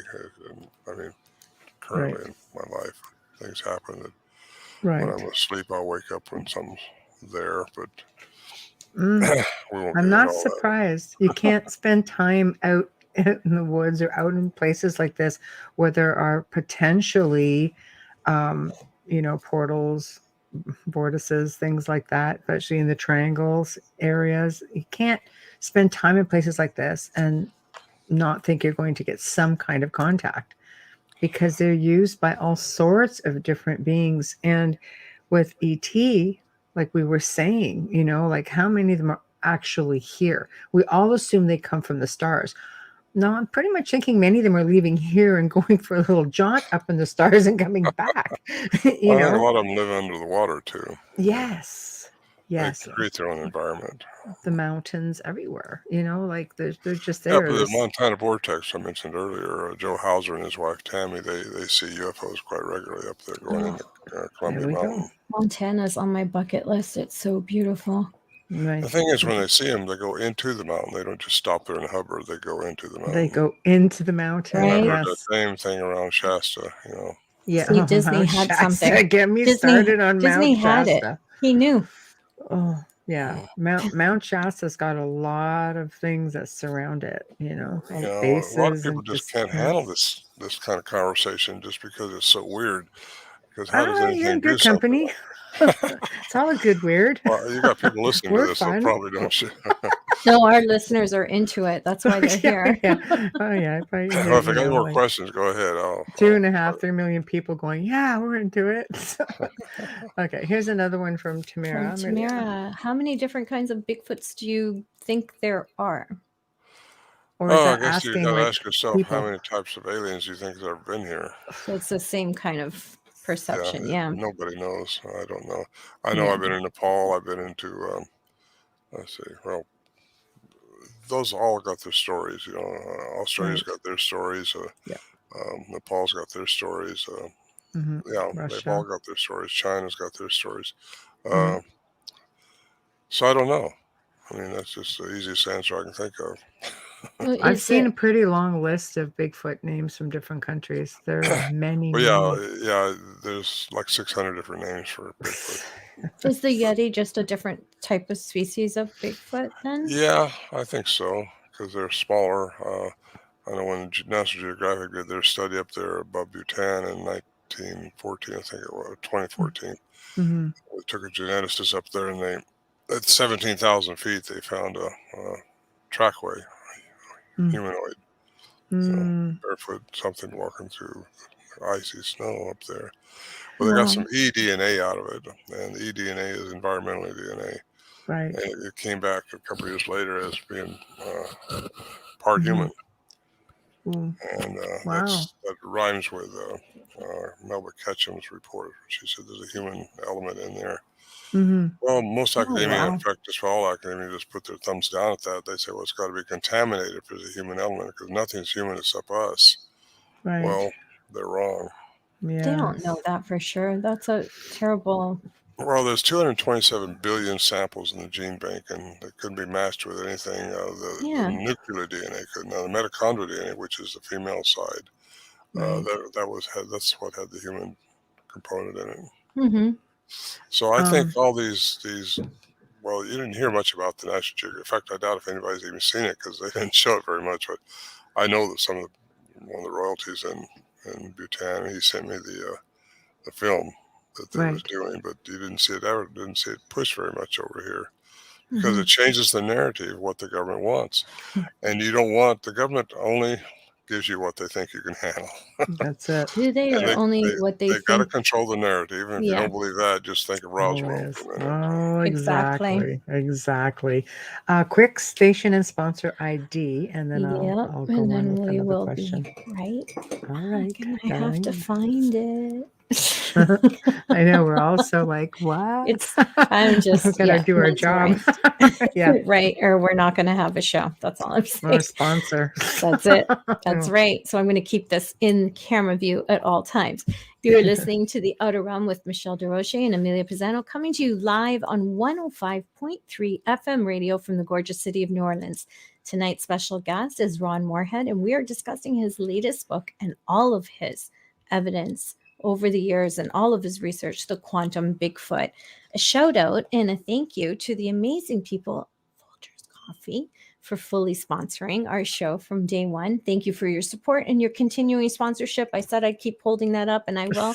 A huge thank you for our intro and outro to Dr. Snick, the sonic surgeon, Justin Snicker, award-winning composer and musician. You can find his music on Amazon and Bandcamp, and follow him on Facebook and Instagram. He's dropping clips of his latest album. There's still time to download for Halloween. Stream or listen to our archives on the platform that you normally listen to. Please remember to subscribe and like us. And all you have to do is search the United Public Radio Network and then The Outer Realm. And you can find us on any of those platforms. And if you're watching us on YouTube right now, hit that like button and subscribe, please. And thank you. There we go. Okay, so I don't know if this is something you'd have an answer to or not. Because we've talked about different characteristics of Bigfoot. It came to mind when we were talking about Nepal and the Yeti, Russia. You've heard of the Dyatlov Pass, right? Yes. The missing people from Dyatlov. There's a really big controversy because they went looking for who they call the snowman, of course, being Yeti. And in their journal, it said the snowman lives. They believe they captured it. A little bit of controversy because in a photographic figure, it could have been, a military uniform from afar as well, that they were being followed around. Do you think that they are capable of causing that sort of carnage? Because, again, it depends on which one, what they're designed to do, what their agenda is. Right.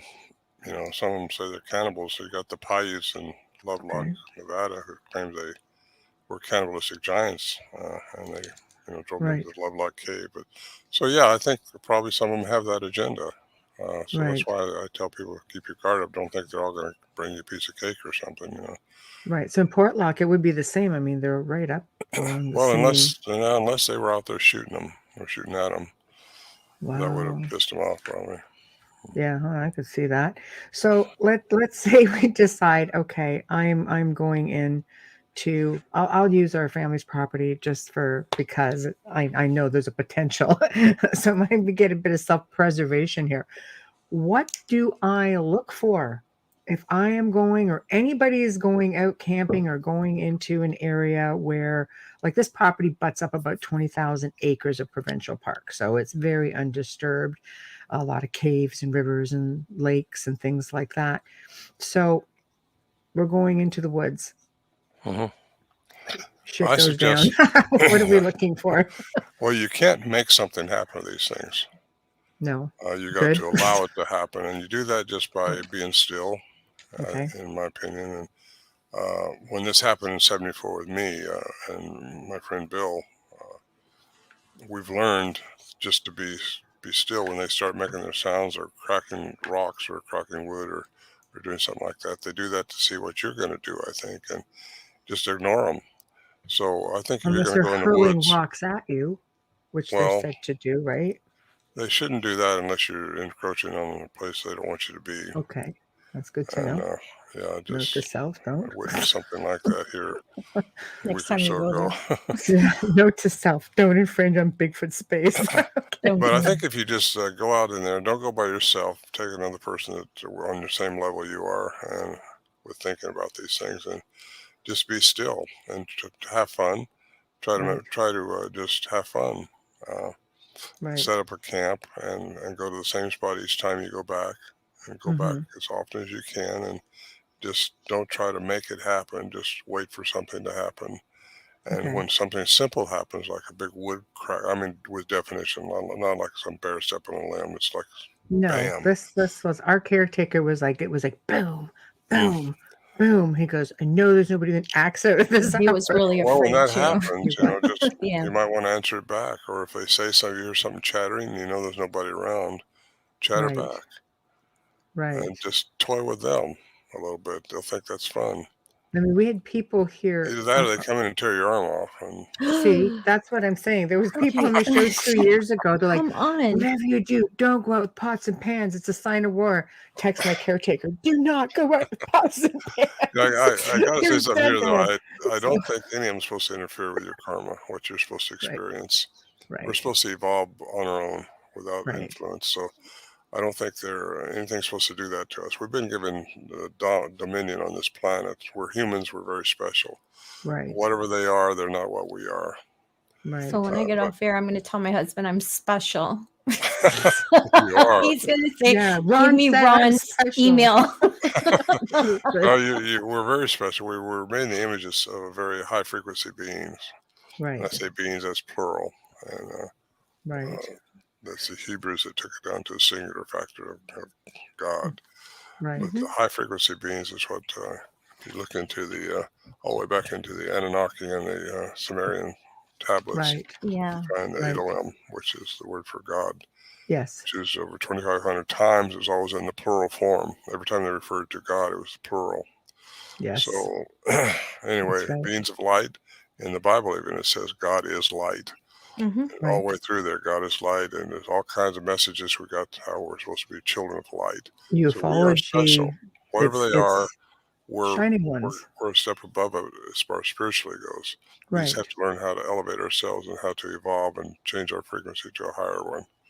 I Right. believe service has a lot to do with that as well. Service to others. Yes. Yeah. Absolutely. Be good. So, hey man, Take up an offering. Let's take up an I've done offering my now. time and still doing it. So be kind to me, big hairy beasts out there. So do they, like I understand they have like a pungent odor as well. Like, would that be a dead giveaway? Yeah, I think it would, but we didn't have that up there. Really? Yeah, really. Oh, Had it one okay. I shouldn't say we did. One time we did. Okay. We had to shoot a bear that was fixing to get us, and Oh no. and that's when I had that smell. But other than that, they've been very close to our shelter, and I never got a whiff of them like that. Nothing bad.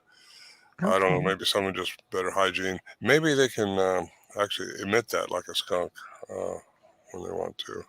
Yeah, to try to ward you off. As I know, I've had people, even people I know, who have had experiences, and they're like, "Oh, it's this putrid smell." Yeah, I've heard that a lot. And also asked me what our horses did when these things were around. That's usually the big question I get to. When a bear would come around, the mules would just paw, and really get in trouble. But when Bigfoot was around, they just was like frozen, just like we were when Warren and I walked up towards that tree. Excuse me. And it's like they could do something to the psyche of an animal too. I don't know, but a lot of times we caught walking in the daytime, leave the horses tied up in the area there, and come back and find some tracks around the horses. So wow. So they don't try to hurt them. They just try to.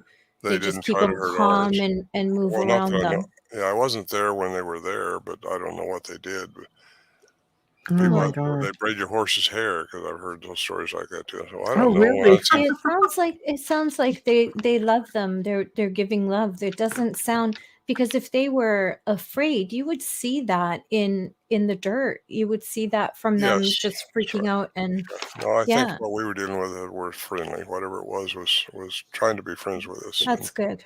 I don't know why, other than so I can be out with it like I'm doing today, because something's trying to happen on this planet.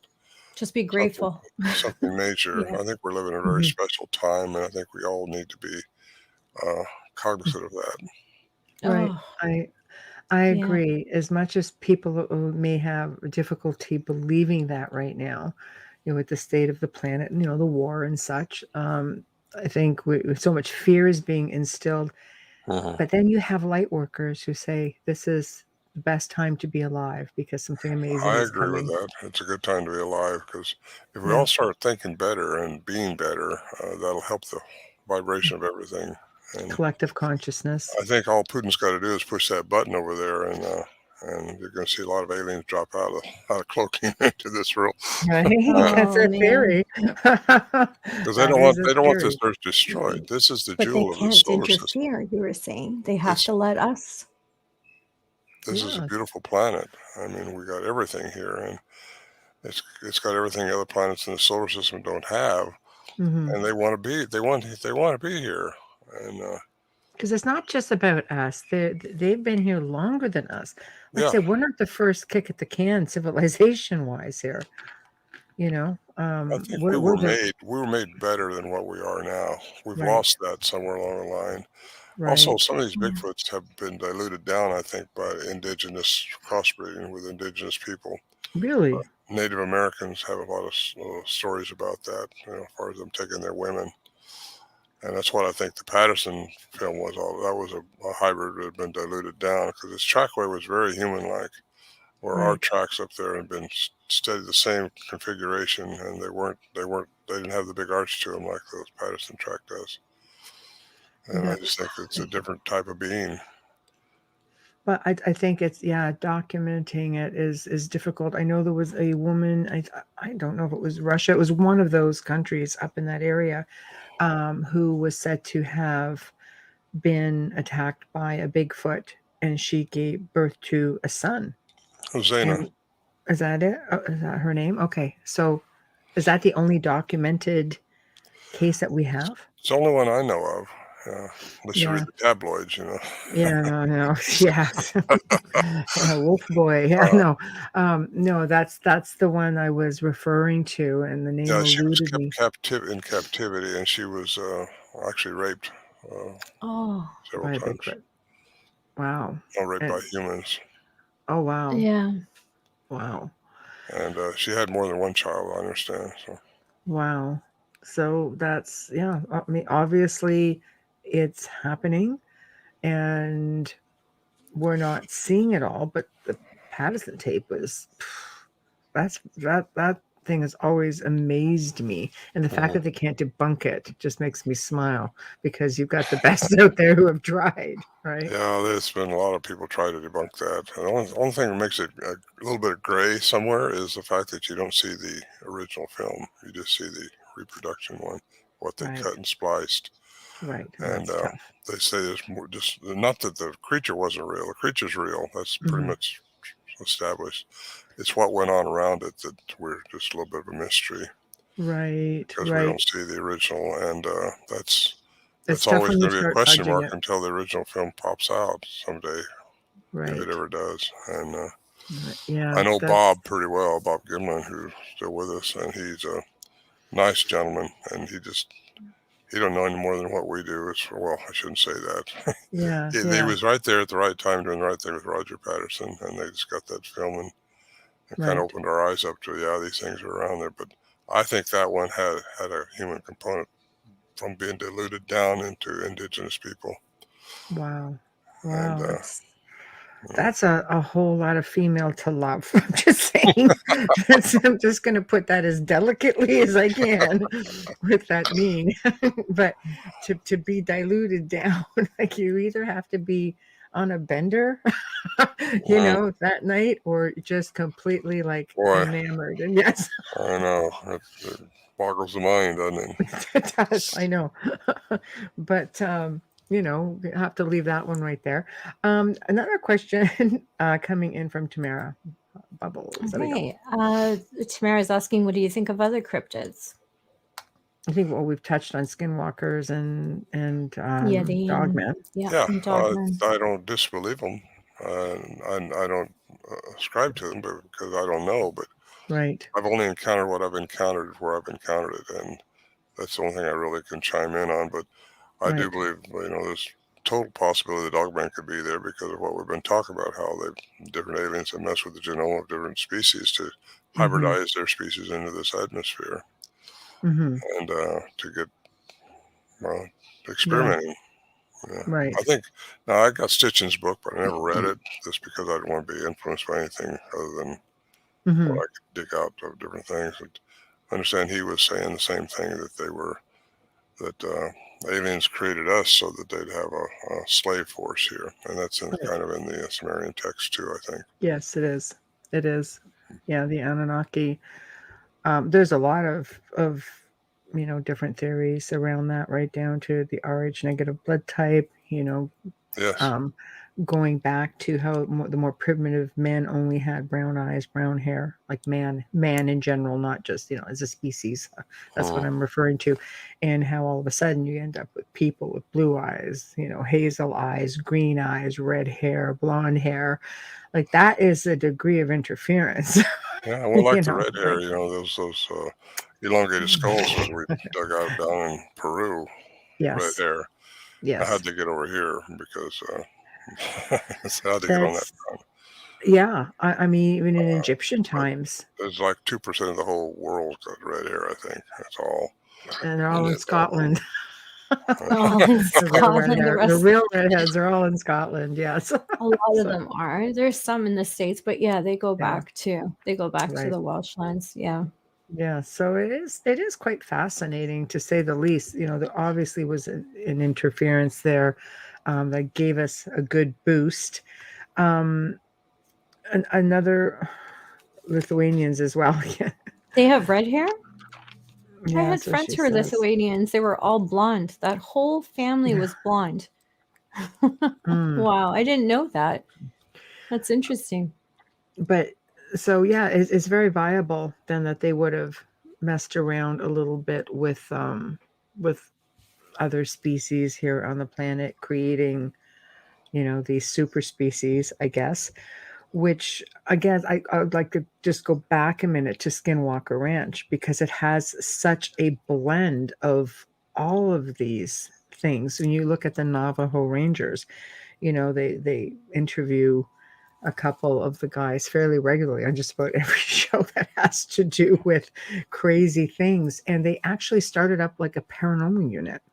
There were so many things happening. And Bigfoot, the Navajo people were terrified because Bigfoot was coming out there. And one woman, I mean, they had this, I guess it was just a big mobile home on there. And this literally moved because she said, I would be going to the door and it kept playing with the handle. That to me, I'm thinking there's a degree of intelligence. How does it know what to do with the handle? And it's going like this and it's turning it. And I'm like, that's bloody intelligent right there. Mm-hmm. Seriously. And she goes, and this is where I hand it to the woman. She gets in there. She's got her 3 children behind her. She opens the door, swings it open and looks. And it's this Bigfoot right there was staring right back at her. I'm like, what'd you open the door for? I didn't close the door. So she did. She closed the door, and she said all night long it kept coming back, and it would do the same thing. It would rattle that door handle back and forth. She stopped. She didn't answer the door after that. She realized what was on the other side. But she goes like, he would disappear and then he would just return. And the next morning they saw these big footprints out there. Yeah. And when you look at the layout of how they zoomed in on where she was located, there's a river there, but there are homes everywhere. It's a very populated area. So it just didn't seem to have any fear of anybody seeing him at all. These things don't fear us.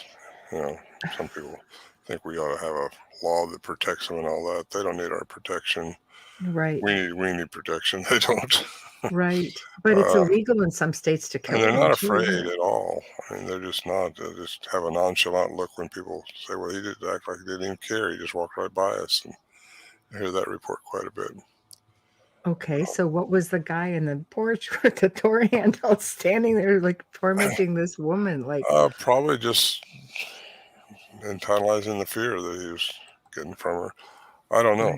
Right. I don't know. Maybe he's seen other people do the door handle to get in, or right. If he was just playing with it to see what it did, if it would just over and over. About pushing it or pulling it, I guess. It's fascinating to me. I just, I don't know who would have been more startled, her or him. When she swung that door open, they're just both just staring at each other, But it is really, I don't know. I do find it really, really fascinating that there are more and more sightings, and maybe it's because we have the internet, maybe because there are more television shows who are taking an interest, more stories are coming forward. What would you like to see happen in your area of research with them? Would you like to see them left alone, or would you like to see something come of all of this? Because I would like 50 to years see, is a long time. yeah, I would like to see more academia get involved in it, higher ups, and I think we're going to see that. I've been interviewed many, many times just in the last year, several times too. There's more and more people witnessing quantum stuff, and I think they need to know the answers to that. So if it's Right. what I'm alluding to in my book and what we're talking about tonight, you may not ever get to the true answer until something significant happens to our Yeah. three-dimensional environment. Right. And what I could be totally wrong, but Mhm. I just know that they can find us, but we can't find them. Right. And Yeah, exactly. That's kind of scary. there's more than just intelligence around that.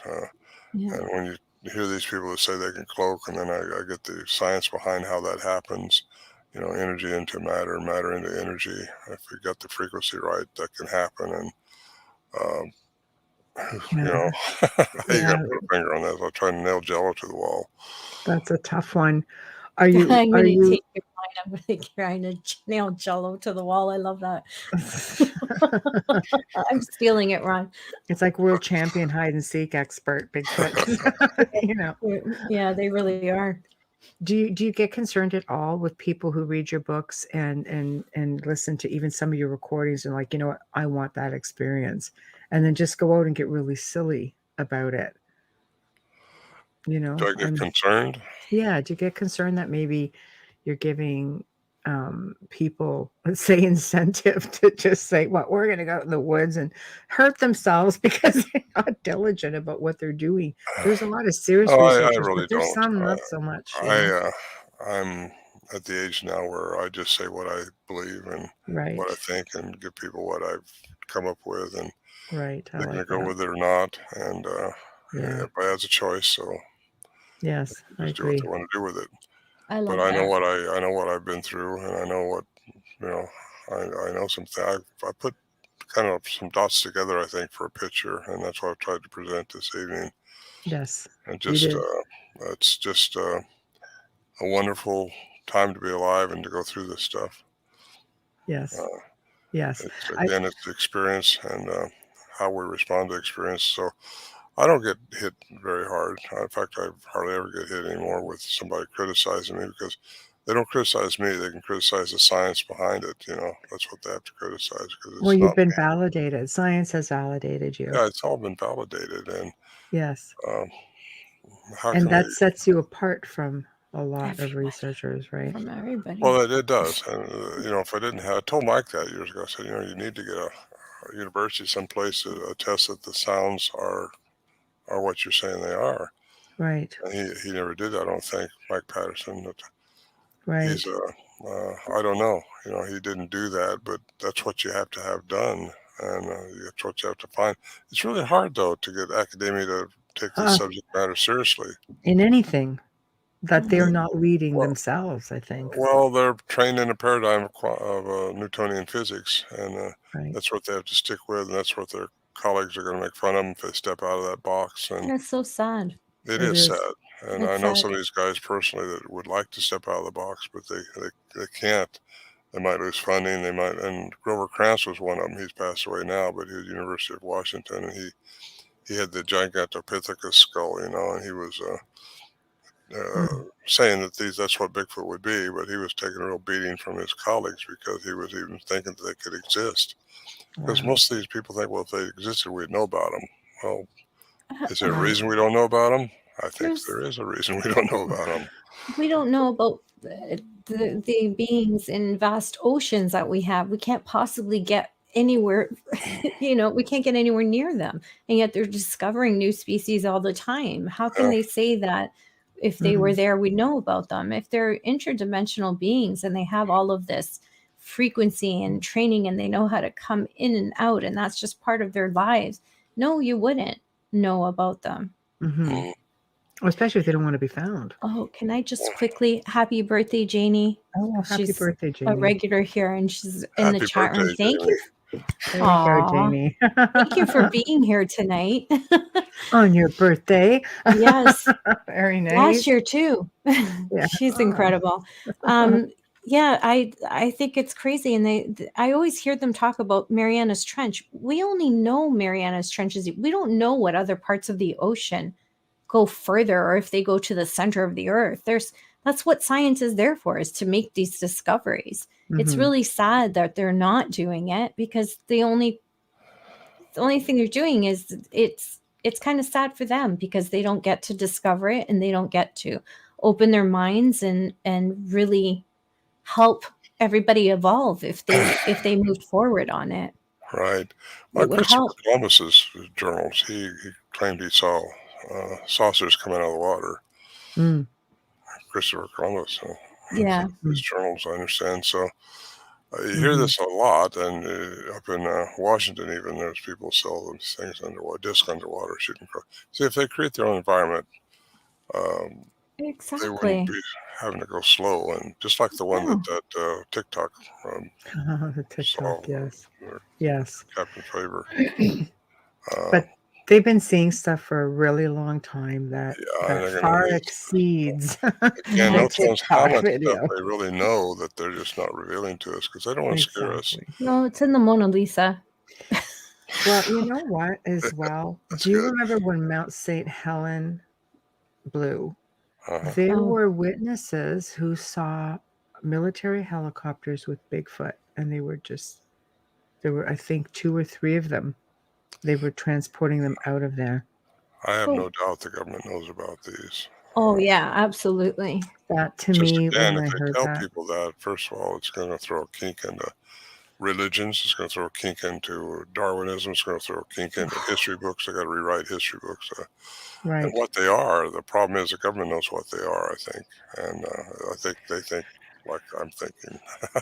Well, Corey Good often spoke. I mean, some people love him. Some people think he's compromised. So now the information is, I like Corey Good with some of his information. I found it interesting. But he claimed that he was on a base, and that down in the very lower levels, because they were just higher, they were just taller, bigger rooms, that there were Bigfoot there. And they were very intelligent, and they were they were busy, they were doing things. And I thought, well, crap. Is that even a thing? Like, just, if anything, it makes you think a little bit more. Jump rooms, like people like, oh no, there are jump rooms, these military officials, they can just go wherever they want. Oh, they couldn't. Why couldn't have been? There was also a story about the Livermore Labs where they had 2 in captivity, they thought. Okay. And they just walked out through the walls. Can't keep a good Bigfoot down. Well, supposedly Stephen Hawking knew about that. That was in the 70s. And wow. Really? I got kind of an inside report on that a little bit. And wow. I never researched it because I didn't want to bring this guy's name up that would have gotten a lot of trouble. But Stephen Hawking knew about this, and that's when he wrote the book on time, because time as we perceive it don't exist in the reality in space. Yeah. So just a lot going on we've got to know more about. And again, the government's just going to release what they think we can handle. And who chooses this government that continues to do that? You think it'd be us.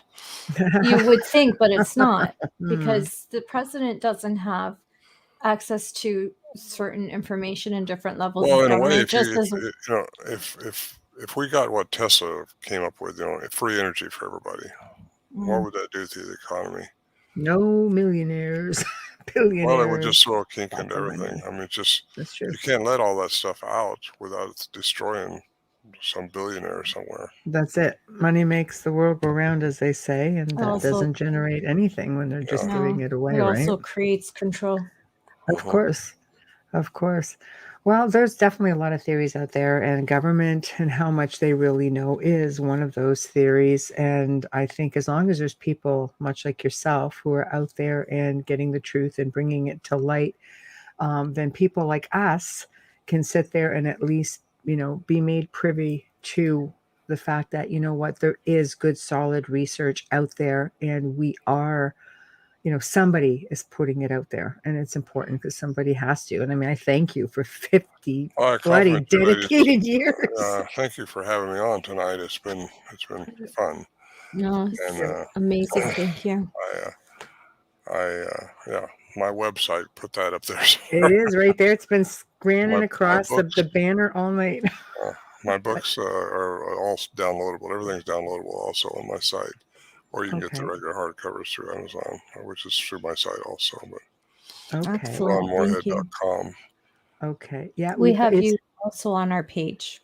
Yes. And it's been scanning across the bottom. Literally, this will be here forever. So as long as people... Oh, I didn't even try to share anything with you, did I? Too late. That's okay. We can always do this again sometime. Talk about, some maybe voices in the woods. That almost sounds like fascinating as well. So do you have anything coming up? Like you want that? I just booked another conference down in Florida here.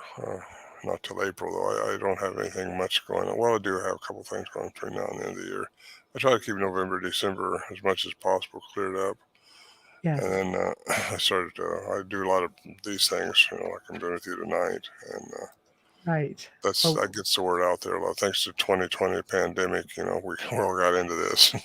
Just clawing our way back out, trying to catch up. I love it because it's what's my passion in life. That's all I do now. I've done a lot of things, but this is probably the most fun thing an interesting subject I've ever been involved in, for sure. Mm-hmm. Well, we thank you for all of the research that you've done and the dedication. Like I said, 50 years is like, wow. And sharing it with us all. It's probably the first theory or piece of research that I've personally heard that I find viable.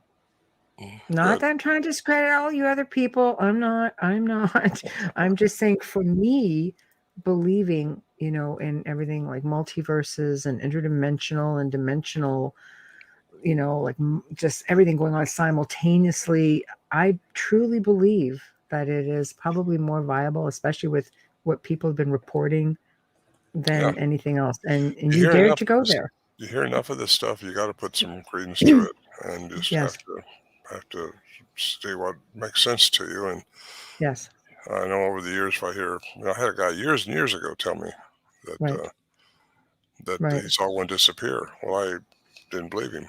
I didn't say that, but I just looked at him. Okay, he said he could take me to a place in Alaska where he saw one disappear. And I just let it go. But now, over the years, I've heard other people tell me that too. And of course, I got involved in quantum physics several years ago, just to see how that could be the science behind this stuff. And it is, as far as I'm concerned. Right. And yet, you got some of these academians that just won't give me the time of day because they can't get their head around it either, or they've been trained too much to believe in it. They believe that he's a primate. Period. Just a he is a primate when they're here in our dimension. Yeah, exactly. But that's what they're saying. No, they just came over the land bridge and, that's it. Well, and maybe they did. Maybe there's more to them than that, too. They don't even know if Gigantopithecus stood upright. They don't know that. They don't know if it was cognizant or not. They don't know that. That's true. Well, they got part of a skull and some teeth. Right. It's all pretty fascinating. Well, thank you so much for joining us tonight. It has been such a pleasure and a privilege. Well, thank you. Thank you so much. It's my honor, really. Thank you. And I will be in touch. I will email you and I'll send you links and things like that, so you'll have everything. Like that, Okay, perfect. Thank you, ladies. Thank you so much. Have a good evening. Good night to you. Good night. Wow, that's all I'm going to say is a big wow. He is delightful, and he was just so generous with his time and all of his information. So huge thank you to Ron Morehead. It was such a pleasure having you join us. Big thank you to Folgers Coffee, who do sponsor the show tonight and every night.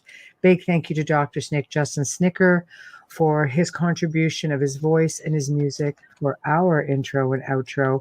If you guys want to message us, only 2 ways to do it. The Outer Realm Contact at gmail.com. Again, the Outer Realm Contact at gmail.com, or just pop on over to our Facebook page and hit the email button. Yep, then you'll get to us. Nice and easy. Now, next week, Wednesday night, actually, no, it's Thursday night where we have our Q&A. I just about buggered that up. So let me just switch this around. Wednesday night, we have Dan Baldwin and George Sewell, who will be joining us for the very first time. And they're going to be discussing the Lindsay, sorry, God, I'm tongue-tied tonight, Lindsay Higgins UFO abduction story. And it's, I believe you can actually catch this on Netflix. So they're going to come on and they're going to discuss this with us. Thursday night, we're going to bring you, by popular demand, another Q&A. We've got a good one lined up, so you're going to have to tune in to see what we're going to do. We're really bouncing quite a few things around, and I think you guys are going to be, pretty happy about it. But you asked, so you're going to get it. So make sure you tune in. Make sure you all have a really great weekend. Be safe, and we'll see you then. All right. Where are we going? We're going to say goodbye. I was going to do one thing. This right here. Then I'm going to say goodnight.